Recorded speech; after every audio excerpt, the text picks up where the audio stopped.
अस्सलाम वालेकुम। जैसे कि आपने देखा कि कल परवेज इलाही साहब के घर रात के अंधेरे में एक इलीगल छापा मारा गया। डीजी एंटी करप्शन अपनी टीम और पुलिस एहलकार के साथ उनको गिरफ्तार करने के लिए पहुंच गए। परवेज इलाही साहब की लीगल टीम और उनके वकला मुसलसल पुलिस से सर्च वारंट और एफआईआर मांगते रहे, लेकिन वो दस्तयाब ना कर सके।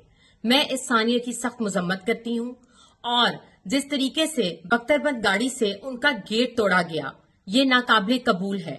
हम एक पाकिस्तानी शहरी हैं और यहाँ पे हर पाकिस्तानी शहरी का एक राइट है जिसको बिल्कुल नहीं दिया जाना। रात के अंधेरे में उनके घर के दरवाजे तोड़े गए, उनके घर में 25 से 30 पुलिस वाले एंटर हुए और एक एक कमरे की छानबीन की कि कहीं परवेज इलाही साहब छुपे हुए तो नहीं हैं। जब आपके पास किसी किस्म का वारंट या एफआईआर नहीं है तो आप किस हैसियत से उनके घर के अंदर दाखिल हो रहे हैं?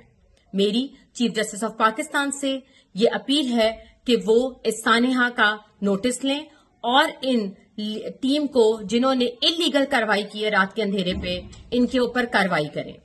खवातीन और बच्चों को हिरासा किया गया, उनको गिरफ्तार किया गया। ये कोई तरीका नहीं है कि अगर परवेज इलाही साहब नहीं मिले तो औरतों को गिरफ्तार करके या उनके ऑपरेटर को गिरफ्तार करके ले जाओ। मैं फिर पूरा पाकिस्तान उनके साथ खड़ा है और दरवाजे आप तोड़ें, बख्तरबंद गाड़ी से गेट आप तोड़ें, ग्रिल आप तोड़ें, दरवाजों को ठुड्डे आप लोग मारें और अगली सुबह आप लोग परवेज इलाही साहब पे एफआईआर कर देते हैं। पूरा पाकिस्तान इस वक्त चौधरी परवेज इलाही साहब और उनके खानदान के साथ खड़ा है।